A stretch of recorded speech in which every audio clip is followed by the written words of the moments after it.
Nous nous excusons pour ce petit retard causé par un problème technique. C'est un plaisir de vous retrouver. Bienvenue, chers téléspectateurs, à ce journal. À la une femme de la colline Gachacha, en commune et province de Rumongue, a été arrêtée par la police depuis le matin de ce lundi. Il est accusé d'avoir clandestinement abattu une vache chez elle. Vous suivrez les détails dans ce journal. Un ultimatum d'une semaine a été donné à 15 associations œuvrant dans le secteur du café pour réparer leur tort. À leur charge, le sous-paiement et le sous-paiement du café des caféiculteurs. Ces associations risquent de voir leur stock vendu aux enchères. Tout de suite, les détails.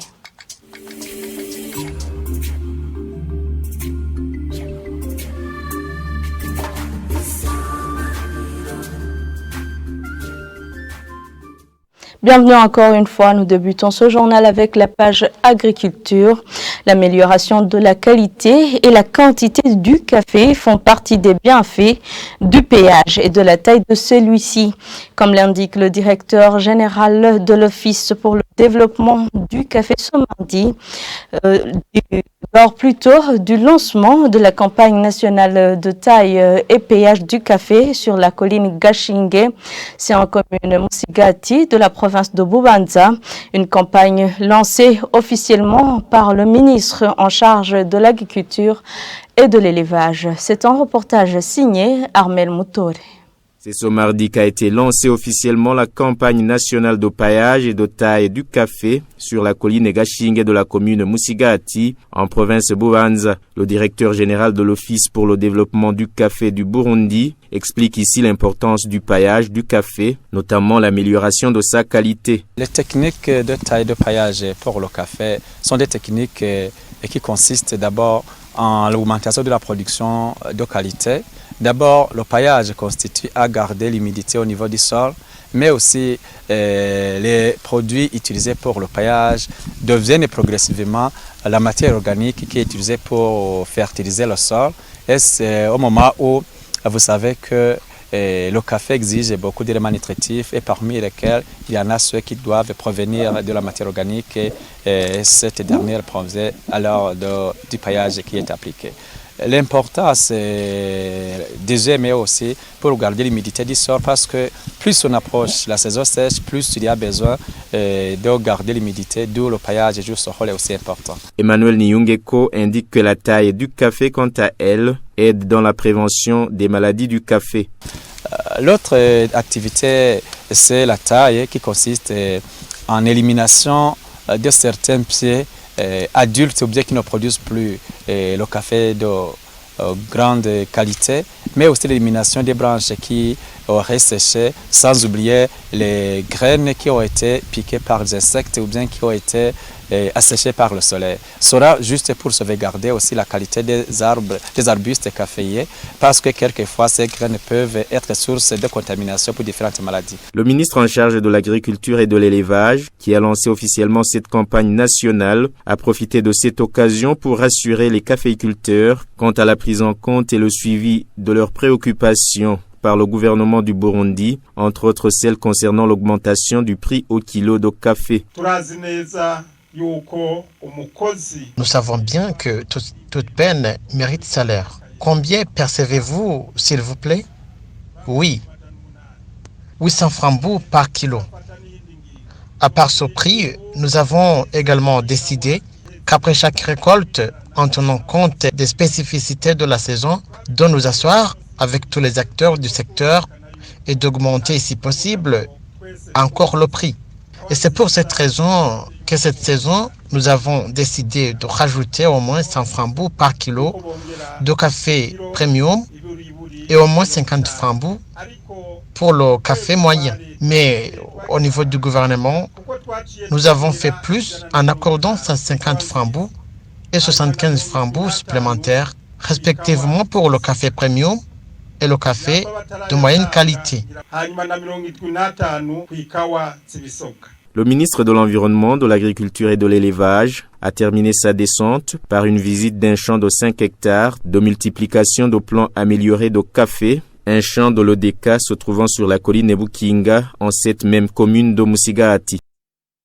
Toujours avec la page agriculture, 15 associations du secteur du café ont été mises en garde par le ministre en charge de l'agriculture et de l'élevage ce mardi pour le sous-paiement et le sous-paiement du café des caféiculteurs.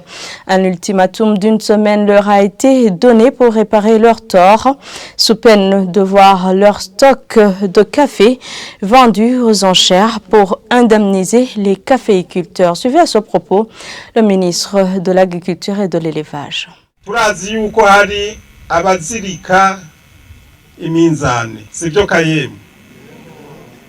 courant qu'il existe ceux qui trafiquent les balances, n'est-ce pas vrai? Nous vous exhortons de ne plus avoir peur de dénoncer ce genre de personnes. Nous sommes là pour cela, mêmement les autorités administratives. Et pour ces associations qui ne veulent pas vous payer, solennellement, pour vous en rendre compte, je vais les dénoncer et les mettre en garde ici, devant le directeur général de l'ODK.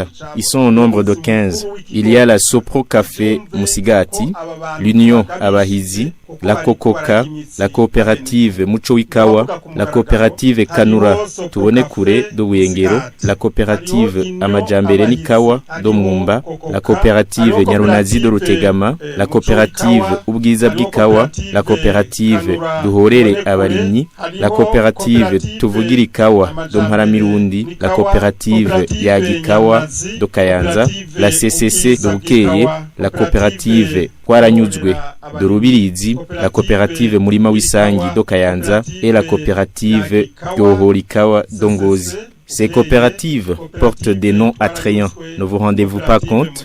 Mais c'est celles-là même qui exploitent les caféiculteurs.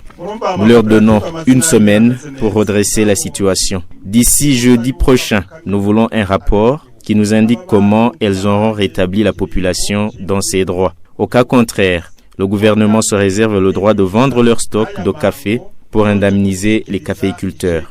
Et il n'y aura pas de compromis et nous allons de surcroît les rayer de la liste des acteurs de ce secteur du café. Ce ne sera pas la première fois que nous le faisons. L'on espérait que ce genre de comportement avait complètement disparu.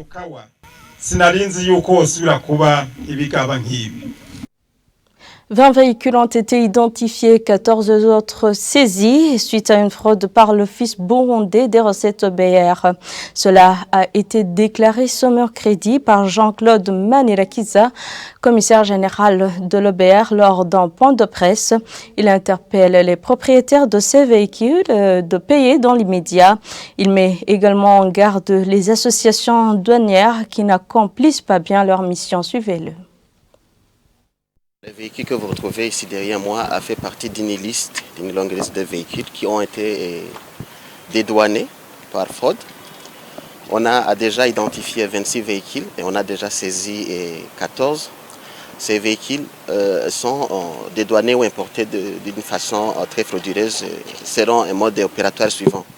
En premier lieu, il s'agit de véhicules qui sont importés en transit, c'est-à-dire qui sont destinés pour les pays limitrophes, où le Burundi facilite seulement la transit vers ce pays. Deuxième cas, il s'agit de véhicules qui ont été vendus aux enchères, dont les documents ont été falsifiés. 3, il s'agit de véhicules qui sont vendus également aux enchères par des ONG.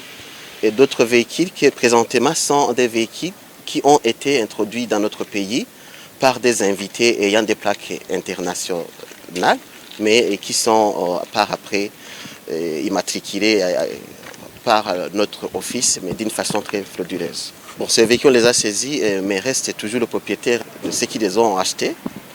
C'est-à-dire, en premier lieu, ils doivent venir régulariser les pénalités et les taxes correspondantes dans l'immédiat pour que les propriétaires les récupèrent. 2, on doit avertir différentes agences en douane et d'autres sociétés ayant le transport à leur charge. Certains sont déjà listés, sont déjà pénalisés par rapport à cette faute. On doit aussi mettre en garde les soi-disant déclarants et d'autres personnes qui se font de personnes facilitateurs de dédouanement alors qu'ils n'en sont pas. D'autres, on doit à la fin avertir la population ou les autres contribuables qui ont l'intention d'importer de pouvoir suivre de près les opérations de dédouanement parce que dans beaucoup de cas, ils risquent d'être trempés dans des affaires dont ils ne savent pas l'origine ou la fin. Je vous le disais en titre, une femme habitant sur la colline Gachacha, c'est en commune et province de Rumongue, et dans les mains de la police depuis le matin de ce lundi. C'est après la découverte chez elle vers 21h de ce mardi d'une vache qui venait d'y être clandestinement abattue, selon le gouverneur de la province de Rumongue, qui interpelle également la population au respect de la loi et à fournir à temps les informations à leur administratif depuis la colline. Jean-Pierre Misago, depuis Rumongue. Nous l'avons appris sur des réseaux sociaux. On a cherché la source d'information. On a pu avoir la personne qui a observé le travail d'abattage.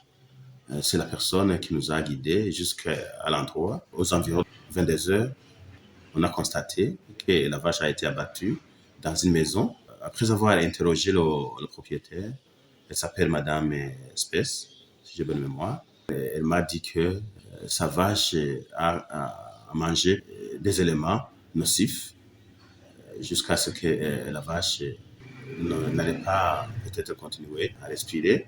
Et ils ont pris la mesure sans autorisation de l'abattre.